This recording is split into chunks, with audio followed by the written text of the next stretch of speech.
Olá, gurizada! Tudo bem com vocês? Aqui quem fala é o professor Vicente Cassep Borges e sejam muito bem-vindos ao canal GAT-UF.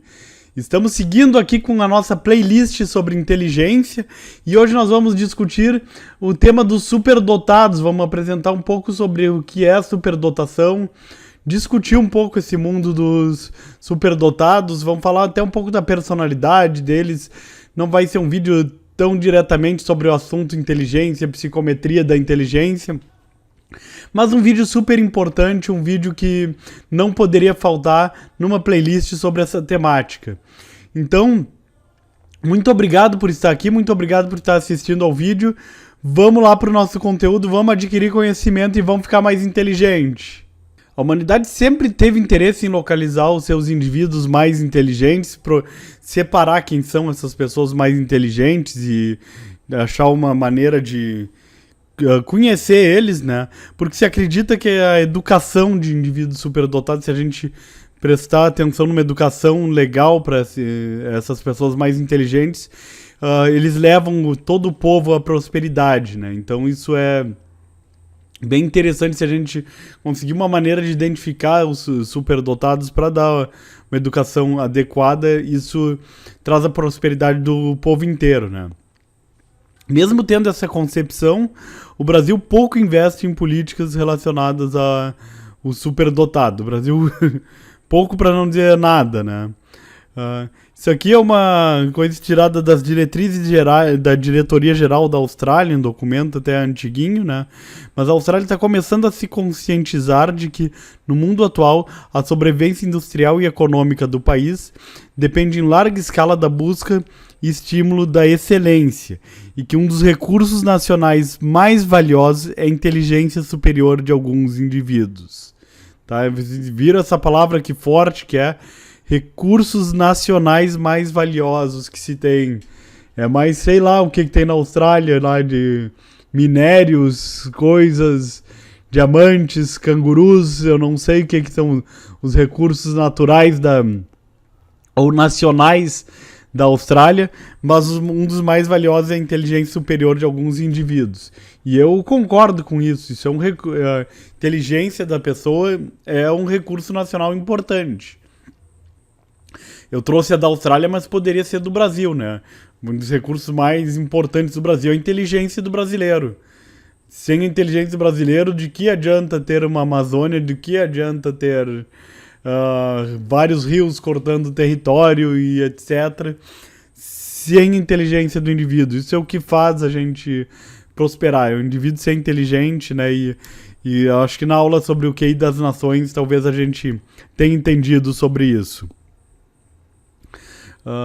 Em 2000 a.C., para a gente já fazer um histórico, os chineses separavam crianças divinas. Eu queria chamar a atenção para a nomenclatura, né, para superdotados, para dar-lhes um atendimento especial, encaminhando-os à corte como um presságio de prosperidade. Então ele separava essas crianças consideradas divinas, que claro que esse nome não serve para hoje, mas é legal de ver. O Platão defendia que crianças de ouro, Golden Childrens, deveriam ser selecionadas e ter suas habilidades cultivadas em benefício do Estado, né? Então já essa coisa de separar os indivíduos com uma capacidade superior muito antiga, né? Século XV, Mehmet, o Conquistador, na Turquia, enviava emissários pelo Império a fim de recrutar os meninos mais fortes e inteligentes para uma escola-palácio de Constantinopla, né? Inclusive eu conheci Constantinopla, uma cidade muito interessante, que é evidente que hoje o nome é Istambul, né? Mas já existia essa questão também, os turcos, enfim, já estavam preocupados com isso aí. Em 1911, já vimos no canal a publicação da escala Binet-Simon, usada até hoje para medir o QI, uma escala extremamente importante e é a melhor maneira de se separar crianças com talentos especiais, com habilidades especiais ou com uma inteligência superior, é por meio de uma escala do tipo a escala Binet-Simon. Queria só fazer um pequeno glossário de termos para a gente entender mais ou menos essa terminologia para chamar superdotados, né? A gente tem termo prodígio, é um termo bastante usado, né? O termo prodígio ele é usado para quando a gente tem alguma criança, alguém que desenvolve um talento ou uma habilidade de uma maneira muito precoce, né? Mesmo que não necessariamente essa criança que é um prodígio vai ser alguém inteligente no futuro. Provavelmente sim, mas não é uma coisa que necessariamente vai acontecer. Às vezes a criança só é precoce, desenvolveu alguma coisa, mas a questão se iguala no futuro. Outro termo que se usa é o termo gênio. O termo gênio é usado para quem deixou uma contribuição muito relevante, teve algum destaque em qualquer área da atividade humana. Pode ser na ciência, pode ser nas artes, pode ser nos esportes. A gente chama essas pessoas de gênio, né? Tipo, sei lá, o Michael Jordan é um gênio do basquete. Ele teve um destaque nesse campo humano, assim, né? O idiot savant, tá? É o sábio idiota, assim, essa é uma tradução mais literal. Mas ele é destinado a pessoas que têm alguma habilidade que é muito superior, muito interessante, só que é uma habilidade que não tem muita serventia, uma habilidade que não vai também trazer alguma melhoria para a humanidade, assim. Tipo, pessoas que conseguem decorar uma lista telefônica, tá? Então é legal, assim, só que já existe a lista, assim, tipo... Não precisa a pessoa que decore a lista, assim. Mas é um negócio que é impressionante, porque eu não conseguiria decorar uma lista telefônica. E ninguém conseguiria, quer dizer, quase ninguém, né? Idiotas savants conseguem fazer uma coisa dessas. Existe um filme chamado Rain Man, um filme das antigas, que descreve um idiot savant, né? Superdotado, né? Então o termo, para quem tem uma capacidade superior também, né? Intelectual, medida por testes, né? Tem se utilizado esse termo, né? E o termo talentoso para descrever talentos em quaisquer áreas, que não necessariamente cognitivas, né? Ou diretamente cognitivas, porque esses talentos geralmente passam pelo nosso cérebro humano, mas um talento em outra área que não áreas intelectuais, se tem se utilizado o termo talentoso. E no Brasil, o termo que foi definido como oficial é o termo altas habilidades, tá? Então, a ideia é que super, tá? Uma coisa de supra, né? Superior, alguma coisa que está acima das outras pessoas, e não se quer ter essa visão, se quer ter uma visão de que é uma pessoa com uma característica diferente, não uma pessoa acima das outras, né? E essa mesma observação vale para a palavra gifted, que está no inglês, que é como se refere aos superdotados em inglês, ou altas habilidades, enfim. Mas a ideia da palavra gifted, gift é presente, né? Então é alguém que foi presenteado, como se fosse presenteado dos céus com algum talento, né? Alguma habilidade, alguma inteligência. O termo superdotado tem sido reservado, então, a essas habilidades de domínio cognitivo, né? Enquanto altas habilidades se refere para talentos mais específicos e é um termo mais geral, um termo mais generalista, né? Falando de estatística, tá, assim, a gente considera, quando vai tratar de superdotação, um QI superior a 130, tá? E aí isso aqui é uma curva normal teórica da estatística, onde cada desvio padrão representa 15 pontos, que é mais ou menos como as maneiras como os testes são corrigidos, tá? Então, se a gente olhar para nossa curva normal, tá?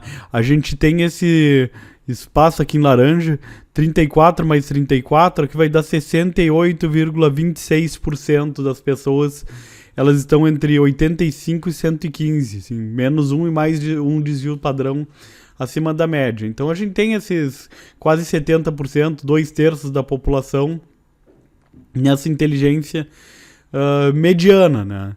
E aí a gente vai ter pessoas de QI baixo, para cada um de QI baixo, isso simplesmente analisando a curva normal, porque inteligência a gente sabe tem distribuição normal, né? E a mesma coisa para cá. E superdotados é nessa seta que girou agora, assim, tá? acima de 130, então a gente vai ter 2,14 aqui, que é esse espaço aqui, mais 0,13, que é o que vem adiante, então um pouquinho menos de 2,5% aqui das pessoas que estão nessa ponta da curva, né? Sabe que essa curva tende ao infinito, mas nunca encosta no chão, né? Para quem já entende de estatística, enfim, aqui no canal do GAT já temos vídeos de estatística, né? Esse aqui é um estudo, é um dado meu, assim, de pesquisa, assim, que é um dado do Raven, tá? Que é uma escala que avalia inteligência, mas se diz que está avaliando o fator geral de inteligência, pode ser chamar alguma coisa de inteligência fluida, enfim, não interessa o que está avaliando, porque independente do que esteja avaliando, os fatores de inteligência são correlacionados. Mas eu queria mostrar que existe uma distribuição normal, assim, um pouquinho assimétrica, ela tem um rabinho para cá, né, uma simetria negativa, assim, né. Então mas isso é muito por conta da maneira que o teste foi construído, que a gente tem 36 questões, né, no fim ninguém gabaritou nessa minha aplicação aqui do Raven, mas dá para ver que existe uma distribuição normal, assim, numa aplicação de verdade. E aí nós tivemos no censo escolar, tá, pra gente entender a discrepância estatística, o censo escolar de 2000 colocou que a gente tem 0% das crianças do Brasil são superdotadas. Então olha só, legal, né, o método deles era autodeclaração, então ninguém sabe que é superdotado e ninguém se autodeclarou. Na verdade a gente tinha, se eu não me engano, eram 16 pessoas no Brasil inteiro, né, considerando isso no Brasil inteiro, isso dá 0. Eu acho que era a declaração do professor, né? Não me lembro como é que foi, qual é o método. Mas enfim, então não dá pra se dizer, né, que o negócio foi feito de uma maneira correta, né? De acordo com a Organização Mundial da Saúde, a gente vai ter 4,5%, né? Isso aqui é entre 5 e 13,5% e 5% das pessoas, então eu botei uma média assim desse valor, né? Então isso é um dado, é uma estatística de superdotados para Organização Mundial da Saúde. E aí a gente tem um levantamento da Associação Brasileira de Superdotados do Rio Grande do Sul, considerando todo tipo de talento, né? Considerando talentos para esporte, musicais, etc. E tivemos 7,78%. Eles foram identificar, então, um percentual bem alto, assim, né, que a gente tem de crianças superdotadas. E outro levantamento com método semelhante na região metropolitana de Recife encontrou um dado muito semelhante aqui, que tem 8% também. Então, só pra gente ver como existem números discrepantes nessas estatísticas de superdotação, pode ser que tenha coisa superestimada, coisa underestimated, hipoestimadas, que se fala, né? Enfim. Para falar de superdotação, uma coisa que é legal de falar, assim, é um estudo clássico que a gente tem, que é o estudo longitudinal do Terman, tá? O Terman, o que ele fez? Ele acompanhou a vida de 1.528 jovens americanos com QI entre 140 e 200. A média de QI foi de 151. Então pegou, aplicou o teste em toda a Califórnia lá, localizou essas crianças com QI mais elevado, enfim, né, acima de 140, e acompanhou durante a vida inteira essas crianças. A amostra foi de 1.188 participantes, depois se passaram 50 anos da aplicação do primeiro teste. Então olha só que legal como ele conseguiu manter uma amostra por 50 anos, ele manteve esses sujeitos, né? 1.188, assim, é legal considerar que teve participante que morreu, participante que sumiu, que foi para outro lugar e não quis mais dar satisfação, né? E o próprio Terman faleceu, né?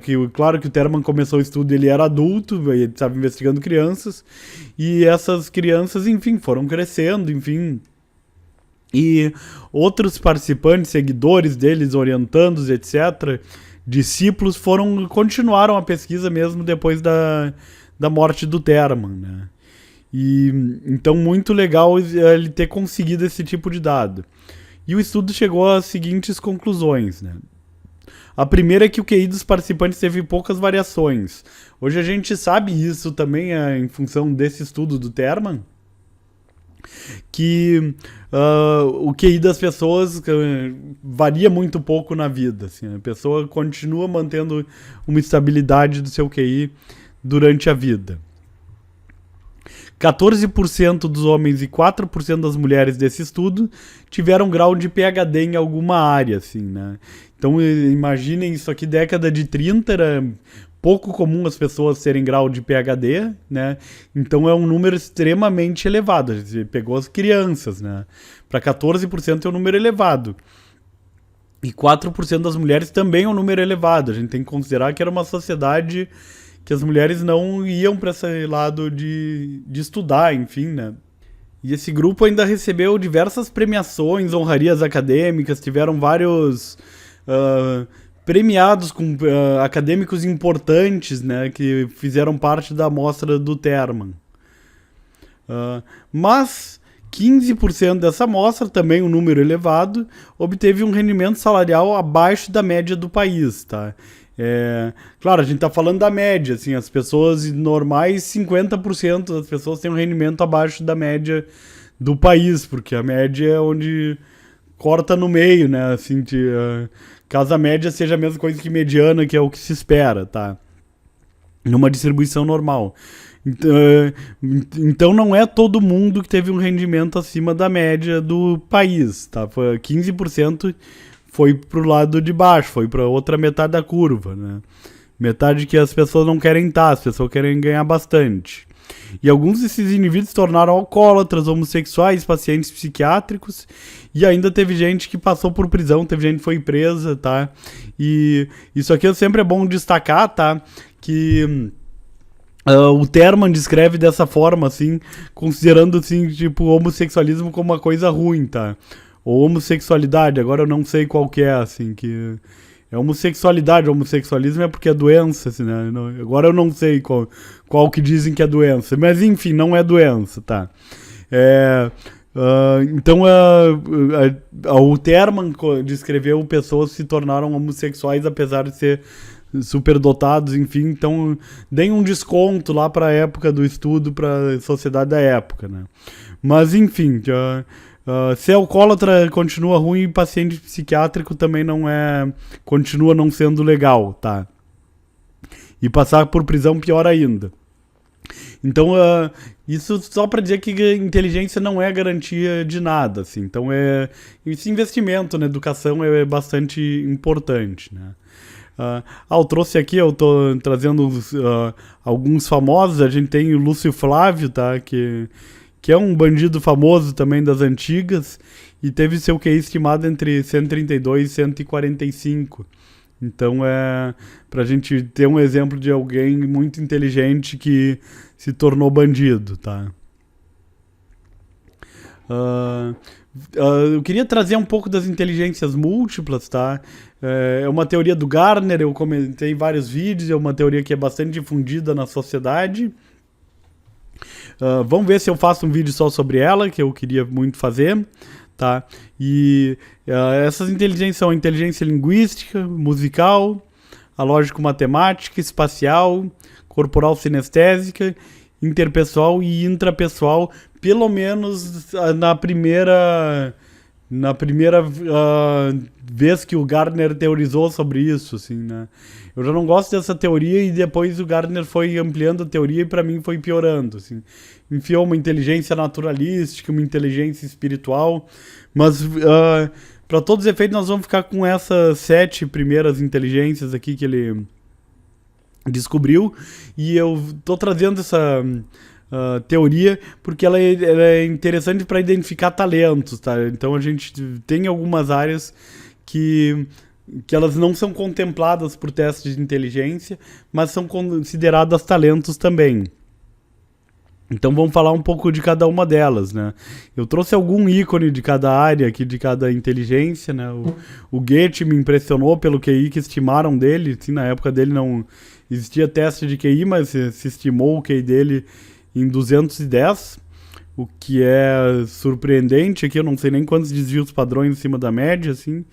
Mas aqui vai dar 110, divide isso aqui por 15 e a gente tem número de desvios padrões. Então deve dar uns 8 desvios padrões, sim, tá? Acima da média. Então, e o Goethe foi um cara que se destacou escrevendo textos, escrevendo prosas, enfim. Então, por isso que eu trouxe ele, assim, essa inteligência linguística. Então, essa habilidade de se comunicar, de escrever, enfim, tudo está vinculado com a área de Wernicke e de Broca, né? Que isso é uma teoria baseada em neurociências, né? Musical tem a ver com talento para ouvir músicas, né? Para discriminar sons, enfim, né? Tudo que envolve músicas. Nosso ícone, nosso representante vai ser o Beethoven, né? Um cara que surdo compôs sinfonias que são respeitadas até hoje, que eu gosto de ouvir as sinfonias dele, embora meio fortes, mas gosto, assim, de ouvir, né? E mesmo surdo, então, ele conseguiu fazer isso. Então, eu acho isso uma coisa formidável, genial. Não poderia ser outro nosso representante da inteligência musical. Lógica e matemática, eu trouxe o John Nash, sim, ele foi representar no filme Uma Mente Brilhante, então alguém com esquizofrenia que conseguiu fazer teorias na área de matemática, enfim, se destacou nessa área. Também um QI elevadíssimo, 160 a 190, que foi estimado, enfim, tá? Então tudo que envolve cálculo matemático e lógica, tá? Exercícios de lógica. Elas estão na mesma área porque está na mesma área do cérebro, que é a área frontal, né? Ou pré-frontal, né? Essa é a área que é responsável pela nossa inteligência lógico-matemática. Temos ainda a inteligência espacial, tá?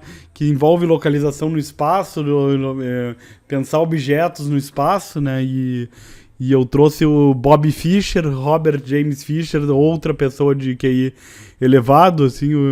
O Bob Fischer era um cara meio estranho, né? Ele era um jogador de xadrez, tá? Alguns consideram o melhor de todos os tempos, mas eu acho que tá na lista dos 5 maiores de todo mundo, assim. Eu jogo xadrez, então tenho alguma noção, assim, né?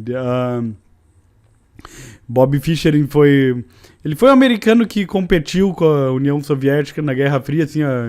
O xadrez é muito popular na União Soviética e sempre deram couro nos americanos, mas os americanos tinham alguém diferenciado, que era o Bob Fischer.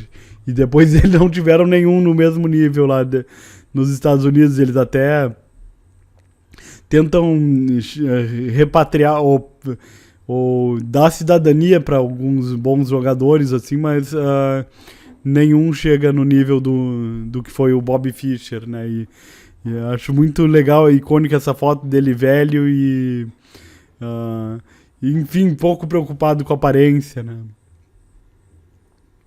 Inteligência corporal sinestésica, então envolve tudo que envolve de movimentos com o corpo, habilidades para esportes, para dança, tudo que é um talento ou uma inteligência relacionada com o corpo, né? No giro pré e pós-frontal do cérebro, que é a localização. Para essa inteligência eu trouxe o Manuel Francisco dos Santos, que é o Garrincha, né? E é alguém que me intriga bastante, porque ele tem essa questão de ter nascido com uma perna torta, né? E mesmo assim, mesmo não tendo a menor condição, ele conseguiu ser um grande futebolista, mesmo com isso contra, né? E, na verdade, se disse que até que ele usava a favor, porque a pessoa não sabia como é que ia ser o drible com uma perna daquela lá diferentona, torta, né?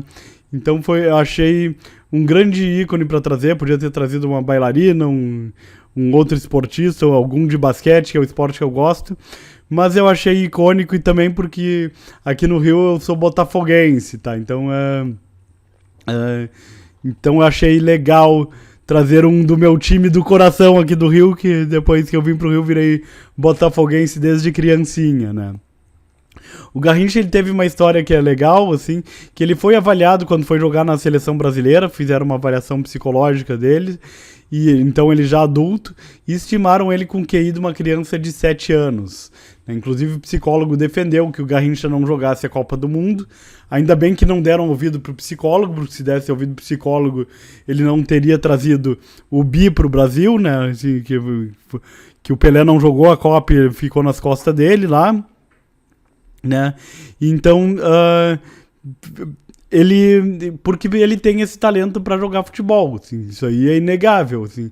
Se ele é inteligente ou não, isso não interessa, assim, para jogar a Copa do Mundo tem que saber jogar bola, o resto é problema da pessoa, né? E na verdade o Garrincha, ele diz que ele foi tirar onda com o psicólogo, ele tava lá meio não levando a sério aquilo lá, por isso que baixou o QI dele. Mas eu também não imagino que seja muito alto o QI acadêmico do Garrincha. Realmente não sei, né? Mas o importante é que para jogar uma Copa do Mundo, o cara tem que saber jogar bola, tem que ter uma inteligência corporal sinestésica, e isso ele tinha de sobra, né? Inteligência interpessoal, né? Então é uma inteligência que tem a ver com a capacidade da gente compreender o outro, compreender a emoção da outra pessoa, né? E agir de acordo com aquela emoção, ter alguma ação legal, uma ação talvez empática, compreendendo essa emoção. E como eu gosto de polêmica, o personagem que eu trouxe foi Adolf Hitler, tá? Para representar essa inteligência. Porque ele foi uma pessoa que teve liderança, ele compreendeu os anseios de um povo e traduziu, ele conseguiu também trazer suas ideias para um povo, né? Tá, mas o cara é do mal, tá, mas o cara pode ter inteligência interpessoal do mal, assim, isso aí não quer dizer nada, assim. A ideia da inteligência interpessoal é se comunicar com outras pessoas. Isso ele fazia muito bem. Ele era um bom orador, enfim, todo mundo tem descreve ele como um bom orador, né? Então isso, eu acho que qualquer pessoa que se destaca num campo como a política tem uma inteligência interpessoal forte, né? Então isso... o Hitler é uma figura que a gente pode trazer e se gera polêmica é melhor ainda, assim, que aí vocês exprimem a polêmica de vocês nos comentários, tá? E da inteligência intrapessoal, ela é muito semelhante à interpessoal, só que é para olhar dentro de si, tá? A gente, em vez de olhar as emoções do outro e compreender e saber como agir, a gente está olhando para as nossas próprias emoções dentro da gente mesmo, né? Então essa inteligência intrapessoal trouxe também outra pessoa avaliada com QI bastante elevado, que foi o Freud, tá? Eu acho que não tem outra pessoa, não conseguiria imaginar outra pessoa tão boa como o Freud para colocar aqui, porque o Freud desenvolveu uma teoria psicológica que é respeitada, enfim, por mais que eu não goste de psicanálise, mas é uma teoria que é respeitada, e boa parte dessa teoria ele desenvolveu olhando para dentro de si mesmo, conhecendo suas emoções, olhando como é que essas emoções e lidando com isso e fazendo essa teoria, né? Freud sempre com o charuto dele, sempre que dizia que era apenas um charuto, enfim, né? Essa foto eu acho que é bastante icônica do Freud, enfim, eu já fui até no museu do Freud que tem em Viena, foi bem legal a experiência lá. Tá, então essa foi a teoria das inteligências múltiplas do Gardner, utilizada para detectar talentos, tá?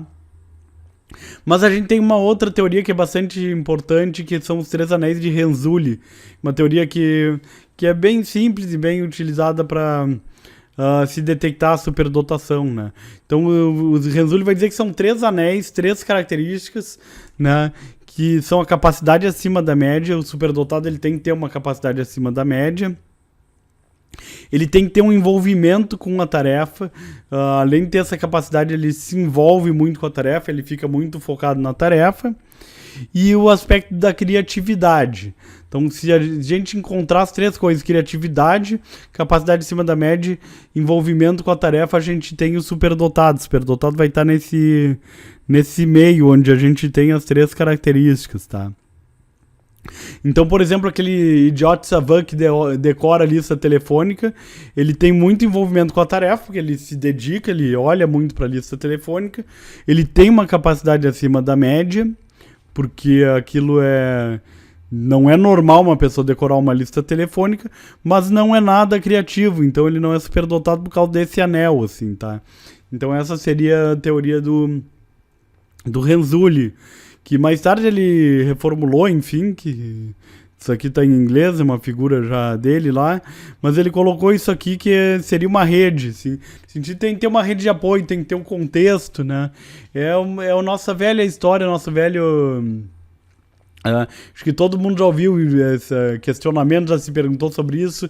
Será que o Pelé seria o Pelé se ele não nascesse no Brasil? Porque o Brasil é o país do futebol, então é muito esperado que o maior jogador de futebol seja um brasileiro de todos os tempos, né? E os Estados Unidos é o país do basquete, assim, é esperado que o melhor jogador desse esporte nasça lá, né? Porque o contexto é importante, enfim, para que se surjam os talentos, né? Que a gente consiga emerger essa alta habilidade, fazer ela emerger, né? Ou emergir, agora eu já não sei. Os testes psicométricos, sobre testes, né, para identificar. Os testes psicométricos, eles são criticados para identificar os talentos, né, porque falham nesses aspectos emocionais, solução de problemas do dia a dia, liderança, a gente não consegue avaliar isso com testes, né. Além do fato de que poucos testes estão adaptados à realidade brasileira, perto do que tem no mundo, né. Mas eu defendo os testes, isso aí são as críticas que são feitas, e eu vou defender aqui o que eu faço, tá? Em defesa deles, a gente pode dizer que tem vários estudos que conseguem relacionar o QI com os mais diversos aspectos do comportamento humano. Se os testes estão relacionando o QI com coisas, com sucesso acadêmico, profissional, com renda, com dinheiro, os testes devem estar funcionando, assim, é só uma hipótese, assim, né? Deve estar dando certo. E outra coisa que a maioria das críticas a esses testes são feitas por psicólogos e pessoas que desconhecem os procedimentos estatísticos para se validar um teste ou para se obter evidências de validade de um teste. Pessoas não conhecem esses procedimentos estatísticos, não conhecem nada, assim. Então eu apresento o número, mas o teste aqui, tem aqui esse dado dizendo que o teste tem uma validade, está servindo para medir, ele está medindo com precisão o negócio. E a pessoa não sabe interpretar esse número, assim. Então aí não dá, né? A crítica não vale, assim, não tem como, né? Mas, enfim, de qualquer forma, para alguns talentos, alguns tipos de talento, testes são ruins. Mas para identificar a inteligência do ponto de vista cognitivo, eu não vejo coisa melhor, assim. Eu acho que, sei lá, a gente pode botar a pessoa numa máquina de neuroimagem para ver as áreas que estão brilhando, as áreas que estão com alto fluxo sanguíneo, enfim, né? E acho isso pior do que um teste psicológico para avaliar a inteligência. Para mim, teste psicológico é o padrão ouro para avaliar a inteligência do ponto de vista cognitivo, né? Mas não talentos para esporte, música. Isso aí eu acho que são coisas mais complicadas de se avaliar. Vamos falar das características cognitivas dos superdotados. Eles têm uma rapidez e facilidade para aprender, facilidade para abstração, associações, análise, síntese, generalizações. Então a coisa é mais fácil. Flexibilidade de pensamento, isso é muito legal, né? Pessoas que conseguem fazer a dissonância cognitiva de uma maneira mais fácil, assim. A humanidade tem dificuldade em fazer a dissonância cognitiva, assim. Um dia eu vou fazer vídeo sobre isso, é um conteúdo de psicologia social, né? De psicologia social experimental, mas é que eu gosto tanto de dissonância cognitiva, acho um assunto tão em voga que um dia eu vou botar aqui no canal um vídeo sobre dissonância cognitiva, né? Mas dissonância cognitiva é É aquela coisa que a gente tem uma ideia e a gente acha uma coisa que nos faz mudar de ideia, acha uma evidência que derruba aquela ideia que a gente seguiu por muito tempo. Então tem pessoas que aquilo é um estado mental que eles não conseguem lidar, né? Não é o caso de superdotados. Relacionado a isso tem a independência de pensamento, não é um pensamento de manada, né? Pessoas que vão seguir a boiada, né? E o que é um problema, porque se o pensamento seguir a boiada, ele é importante para inserção em grupos, né? Em grupos sociais. Produção criativa. Pessoas superdotadas têm essa característica de serem bastante criativos. Capacidade de julgamento, conseguir julgar as coisas. Habilidade para resolver problemas, que é uma, enfim, as características cognitivas são características da própria inteligência, né? Memória e compreensão incomum das situações vivenciadas, uma memória diferenciada, e talentos específicos como esportes, músicas, artes, dança, informática, qualquer área, enfim, então a gente inclui essa questão de superdotação ou mesmo características cognitivas, né? Que eu não considero, embora tenha um substrato no cérebro, eu não considero, por exemplo, dança algo tão cognitivo assim, né? Então, o esporte, enfim, a cognição ajuda, mas tem o lado físico também que é bem importante. E vamos para as características sociais e comportamentais, né? Então, superdotados são pessoas que têm bastante curiosidade, senso crítico exacerbado, senso de humor desenvolvido, é muito comum serem piadistas, fazer palhaçada, etc. Superdotados. Hipersensibilidade, pessoas muito sensíveis, enfim. Investimento nas atividades de interesse e descuido com as demais atividades, então isso é até uma característica de déficit de atenção, mas de esse descuido com as demais atividades, mas é a questão de hiperfoco, de colocar um foco numa atividade, então é algo bastante comum, né?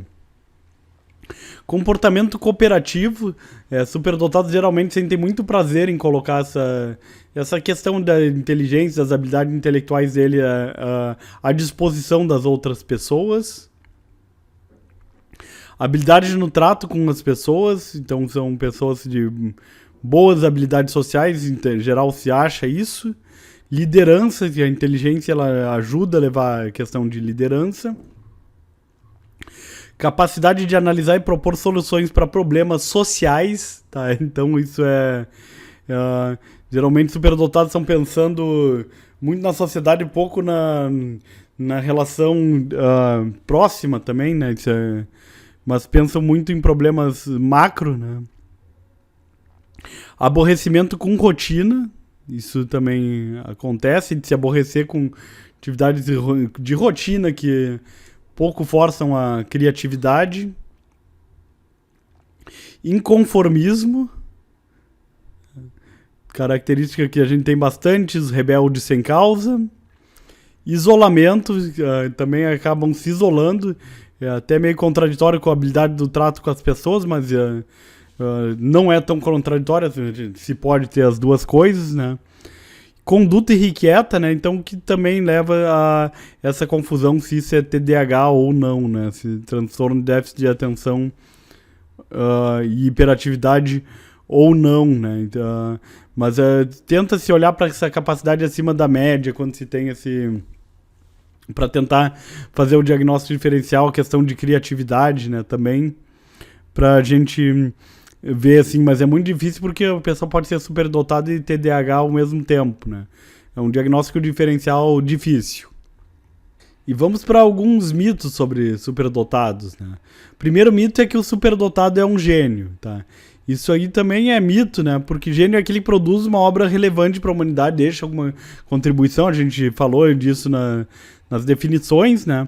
E a maioria dos superdotados não deixa nenhuma contribuição relevante, nem muito menos tem destaque na sua área, então é um problema, não acontece nada, enfim, com a maioria dos superdotados, né? A ciência também é 10% de inspiração, 90% de transpiração, trouxe uma frase para enfeitar ah, do Thomas Edison. E quem eu trouxe aqui é o Andy Warhol, tá? Que ele tem um QI de 86, isso aqui só para dizer que o QI não tem a ver com genialidade, porque Andy Warhol é um gênio, assim, ele fez o quadro da Marilyn Monroe, famoso lá, um ícone da pop art, né, da arte pop, que enfim, se destacou na área dele, enfim, mesmo sem um QI muito elevado, então um desvio padrão abaixo da média, o que é bastante coisa, né. Não deixa de ser uma pessoa normal com um QI desses, assim, mas bem baixo, considerando que é uma pessoa que teve um destaque, enfim, na sua área, que é um gênio, assim, em alguma área, né. Então isso é importante, e também nós temos pessoas que têm QI muito elevado e que não deixam nenhuma contribuição relevante, não se destacam. Na verdade, a maioria das pessoas superdotadas são assim, né. Outro mito, o superdotado não deve saber que possui essas capacidades, a gente não deve contar para esse superdotado, né. Se é um medo que o superdotado possa desenvolver uma postura arrogante, assim, se ele souber que é superdotado, né. E de fato isso acontece, a gente fala que o cara é superdotado no início, ele pode ficar arrogante lá com os coleguinhas, mas isso tende a desaparecer com o tempo, né. Porém, o desconhecimento do talento leva a pessoa a se perceber como inferior, como esquisito. Então é melhor contar, assim, melhor que saiba. A pessoa vai ter um desenvolvimento socioemocional bem melhor, assim, se conhecer melhor a si mesma, se souber disso, assim. Então não fiquem escondendo, né? Se vocês desconfiarem, derem esse diagnóstico para uma criança, né? Outro mito é que as habilidades são totalmente inatas. Nós temos um vídeo, assim, discutindo essa questão, né, se a inteligência é hereditária ou não, né, e o estudo Terma de fato mostrou que existe pouca variação de QI durante a vida, né, mas se critica, enfim, que foi uma mostra de indivíduos de classe média, etc, né, mas também não é diferente nas classes mais pobres, que aí se mantém estável, né. Mas a questão é que um ambiente familiar ele é fundamental para o desenvolvimento do superdotado, assim. A pessoa vai, se não tiver uma rede de apoio, um ambiente favorável, essa pessoa, esse superdotado, ele vai continuar com QI alto, a tendência é continuar com QI alto, mas não desenvolver plenamente essa habilidade, né? Então, um ambiente familiar, suporte social muito importante. E ambiente de apoio é diferente de ambiente exigente também, isso é importante, porque tem ambientes que são mais exigentes, tem pessoas, se tu é superdotado, então eu exijo que tu seja o dono do mundo, assim, que leve a sua inteligência para isso, né? Não, simplesmente dá apoio, se a pessoa se destacar, ótimo, se não destacar, continuemos apoiando, né? Superdotado possui um excelente rendimento acadêmico, isso é outro mito a respeito de superdotados, né? Porque às vezes acontece uma incompatibilidade entre capacidade e o desempenho, né? E os motivos para isso são a repetição dos conteúdos, porque a pessoa que tem um cérebro muito à frente, aquele conteúdo se torna repetitivo. As aulas podem ser monótonas para essa pessoa, né? Por não conseguir, porque um professor ele não pode acelerar, ele tem que seguir o ritmo da turma, né? Que é lento para os superdotados, esse ritmo da classe pode ser lento. Tudo isso pode gerar baixa expectativa no professor, enfim, também se o professor tem pouca expectativa já é um problema, né? E eu trouxe Einstein aqui, o Einstein é tido como um ícone, a pessoa mais inteligente do mundo. Quando se pensa uma pessoa inteligente, se pensa no Einstein, enfim, né? Ou muitas pessoas pensam no Einstein, embora eu tenha apresentado várias pessoas que é inclusive superior ao do Einstein, pelo menos em estimativa, né? E o Einstein eu acho que eu trouxe ele para falar disso porque ele foi alguém que foi muito pouco mal avaliado e teve vários problemas na educação, repetência, enfim. Então eu não sei bem direitinho a história dele, mas existiu esse desajuste escolar com Einstein e com muitos outros superdotados, né? Mais motivos, né? O comportamento repressivo do professor, isso ocorre também em classes. O professor, ele tem medo de concorrer com o superdotado, tem medo de ter um aluno que saiba mais do que ele e fica reprimindo. Não é o meu caso como professor, pelo contrário, eu adoro quando o aluno sabe mais que eu realmente incentivo o aluno. Quando eu vejo que tem um aluno que sabe alguma coisa que eu não sei, eu incentivo para eu aprender, para a classe funcionar bem, assim. Eu não quero ser a pessoa que sabe mais, assim. Eu me sinto confortável quando eu sei menos, enfim. Pressão por parte dos colegas para aquela pessoa mostrar suas habilidades, enfim, né? Mas claro, eu também não quero dizer que todo superdotado, todo gênio vai ser o cara que vai brigar com o professor, não. Tem uns que são bons alunos, excelentes alunos, tiram excelentes notas e tem notável desempenho escolar, rendimento escolar, isso aí não... só quero dizer que também que tem os que são desajustados e tem os ajustados, né? Mais um mito é que todo superdotado é um nerd, assim, né? Colocar entre aspas essa palavra nerd, né? Que é um mito de que todo superdotado tem aquele perfil mais franzino de óculos, né? Que anda lá, não faz exercícios, enfim, só se preocupa com inteligência e o físico é ruim, né? Não trata muito do físico. Do ponto de vista empírico, não existem diferenças físicas entre superdotados e as demais pessoas. Pelo contrário, assim, tipo, talvez eu grave um vídeo sobre isso. Tem um estudo que mostra que as pessoas mais inteligentes são mais bonitas, né? Existe uma correlação positiva entre beleza e inteligência. Então, a gente pode falar disso, né? E para quebrar de vezes com esse mito, assim, daquele superdotado mais franzino, eu trouxe 2 superdotados famosos, esse aqui não tanto, né? Esse aqui jamais, que é o Arnold Schwarzenegger e a Asia Carreira. A Asia Carreira, ela é uma atriz pornô, então ela, apesar do QI alto, ela se destacou numa profissão que em princípio não precisa tanta inteligência, né? Mas é uma profissão que usa o corpo e depende de um corpo perfeito, um corpo legal. E Arnold Schwarzenegger também, essa aqui é uma foto dele mais jovem, enfim, também uma pessoa que se destacou num campo da humanidade que depende do corpo. Ele era fisiculturista, depois virou ator de cinema, inclusive usou a inteligência dele para uma atividade que aí sim depende muito da inteligência, que é governar a Califórnia, né, que é um dos maiores estados norte-americanos onde eu residi, né? E por sinal é bem interessante, porque eu morava perto de Sacramento, que é a capital da Califórnia, e claro que fui lá no Capitólio para fazer um turismo lá. Existe uma galeria dos ex-governadores, eu não conheço nenhum, exceto o Schwarzenegger. E quando tu olha a foto do Schwarzenegger, te dá uma coisa meio estranha, parece que... O que essa foto tá fazendo aqui, assim, tipo... Tu não tem cara de ex-governador, parece que é um cartaz de filme que esqueceram lá, né? Mas de qualquer forma, enfim, isso tudo pra dizer que Schwarzenegger também ele é o cara inteligente e que ganhou, enfim, com um corpo muito malhado, até mais do que precisa, assim, né? Não sei se é o seu padrão pras mulheres, se é o seu padrão de beleza. Isso aqui eu gostei, tá bonitinho aqui, né?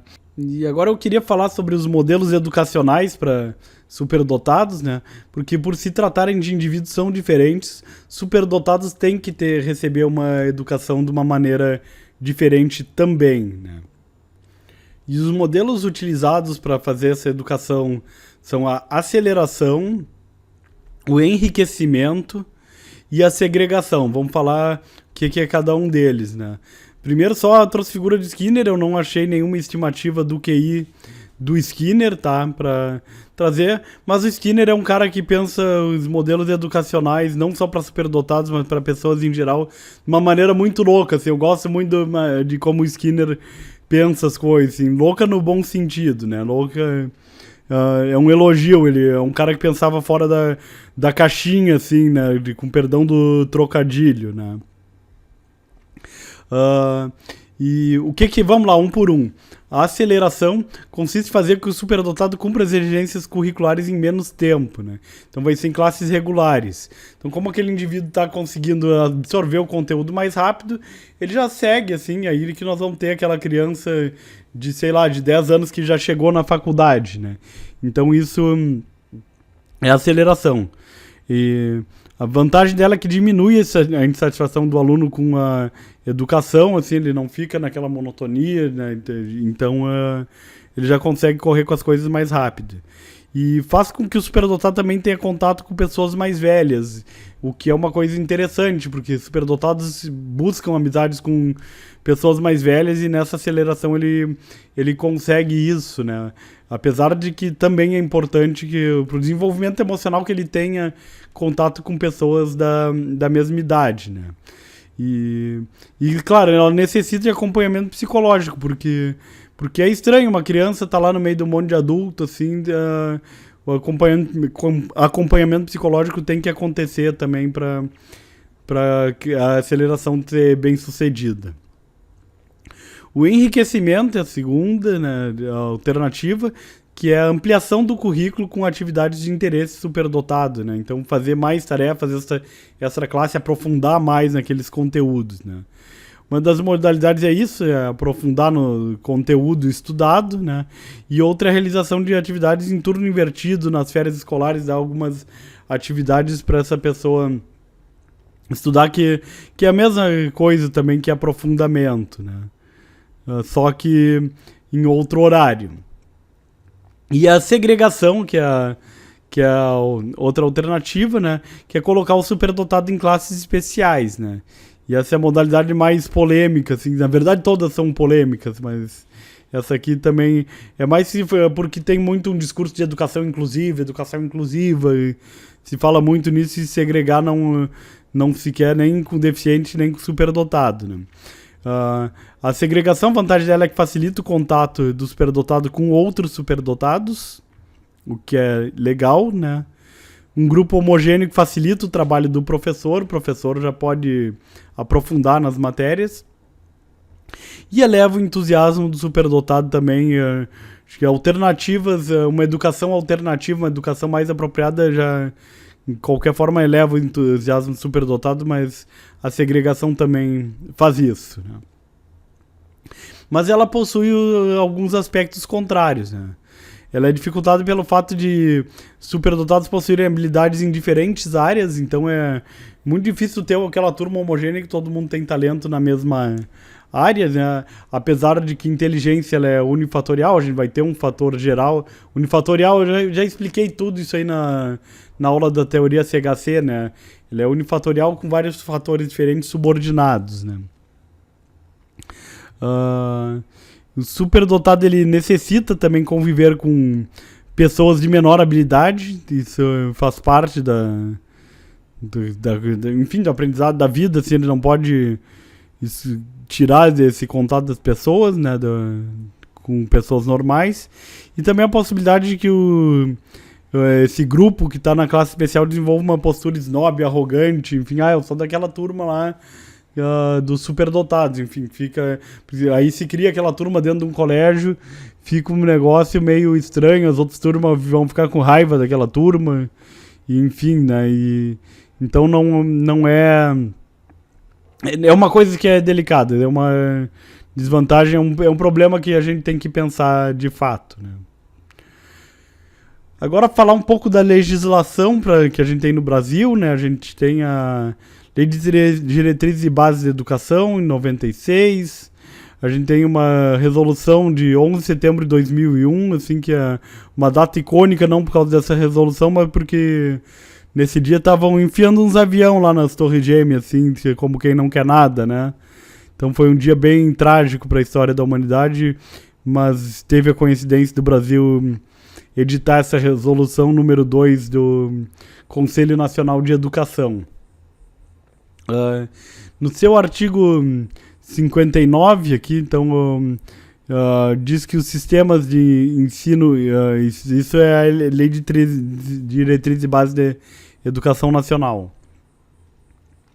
Sistemas de ensino assegurarão aos educados com necessidades especiais currículo, métodos, técnicas, recursos educativos e organização específica para atender às suas necessidades, né? E terminalidade específica, aqueles que puderem atingir o nível exigido com a conclusão do ensino fundamental em virtude de suas deficiências, está falando de deficiência, e aceleração, então isso está previsto para concluir em menor tempo o programa escolar para superdotados. Então isso está previsto em legislação, mesmo que não se cumpra, assim, a gente conhece poucas pessoas fizeram isso, mas existe em legislação, né? Embora possa estar mais comum, se você conhece alguém, deixa nos comentários e conte essa história aqui pra gente no vídeo, né? Ajude, eu também quero que vocês contribuam nesse ensino, né? Os professores com especialização adequada, nível médio superior, atendimento especializado, bem como professores de ensino regular, capacidade para integração desses educandos, se for para a classe comum, também está previsto na LDB, né? Educação especial para o trabalho, visando efetiva integração na sociedade, inclusive condições adequadas aos que não revelarem capacidade de trabalho competitivo, mediante articulação dos órgãos oficiais e afim, bem como para aqueles que apresentam habilidade superior, artística, intelectual, psicomotora, então prevendo essa integração no trabalho para indivíduos superdotados, está na legislação. Acesso igualitário aos benefícios, programas sociais, benefícios suplementares respectivos do respectivo nível de ensino regular, né? Então ela é a história de pensar uma educação inclusiva, né? Mas ele coloca superdotados junto com deficientes nessa ideia de pensar a educação inclusiva, não é tão específico, né? Mas de qualquer forma existe uma legislação para isso, né? E então, para concluir, assim, eu acho que a gente deve ter que esse vídeo já ficou longo, assim, né? Mas não me preocupei tanto com o tamanho do vídeo. Acho que vai ser legal para quem quiser assistir, né? A gente deve ter maior atenção com a educação dos superdotados. Pensar na educação é importante, para o país inteiro é importante e para o indivíduo também, né? Devemos respeitar e entender os superdotados de acordo com as diferenças cognitivas e afetivas. E superdotado também é gente, assim, também só para trazer essa perspectiva de pensar as pessoas com uma capacidade intelectual superior como uma pessoa normal na sociedade, uma pessoa que possa se integrar não como alguém diferenciado, mas como alguém que a gente possa ter no nosso círculo de relações normais cotidianas, tá? Trouxe algumas sugestões de leituras aqui também, se alguém quiser aqui, enfim, para se aprofundar no tema, assim, teria outros. E aí agradecer também a audiência de vocês, agradecer que vocês estão assistindo, quem assistiu até aqui, né? Eu aprecio bastante que vocês tenham gostado de um vídeo longo desses, mas eu quis trazer, acho que, um conhecimento mais completo, independente de ser um vídeo melhor, mas alguma coisa com a qual vocês consigam aproveitar o seu tempo, que seja útil pro tempo de vocês, tá? Então, eu só peço, se você gostou, então vou reforçar para deixar o like no vídeo, que ajuda bastante, né? Só a audiência de vocês já é muito útil, mas o like faz uma diferença para o canal, né? E a inscrição também, né? Para que você tenha acesso a conteúdos mais inteligentes, conteúdos acadêmicos, uma vida inteligente dentro do YouTube aqui, e a inscrição de vocês no canal vai proporcionar isso para vocês, tá? Muito obrigado, então, eu aguardo vocês nos próximos vídeos, vamos continuar discutindo esse tema. Grande abraço, até lá!